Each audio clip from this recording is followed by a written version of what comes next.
Arriving in London Heathrow Airport and among the first travellers heading into a 10-day quarantine. Most international travel is banned, but UK and Irish nationals arriving from 33 countries will have to stay at a designated hotel, be tested and pay to isolate themselves. In Scotland, all travellers will have to quarantine. We will be calling every guest every day just to check if there's anything we can get them, is there anything we can do for them, if there's any concerns that they have.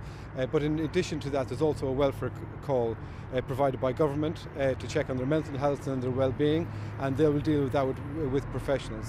Despite the success of immunising more than 15 million people in Britain, there's concern about the coronavirus variants that have originated in South Africa, Brazil and in southern England.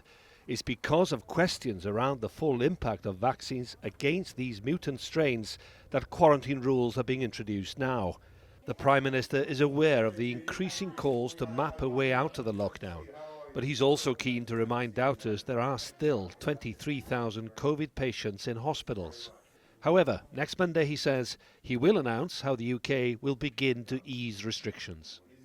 Remember what we did in round about this time last year, a little bit later. We set out a roadmap going forward into the summer and looking a little bit beyond. That's what we're going to be trying to do. And the dates that we'll be setting out will be the dates by which we hope we can do something at the earliest. 16 hotels near 5 airports in England are preparing for new guests as ministers face criticisms for doing too little too late or being too draconian. Swab, back of throat, left, right, don't touch your tongue or try and avoid your cheek. Sir Keir Starmer leads the Labour Party, the main opposition to the UK government, and believes quarantine rules should have been introduced a long time ago. Travellers who refuse to comply could face fines of between $5,000 and $14,000.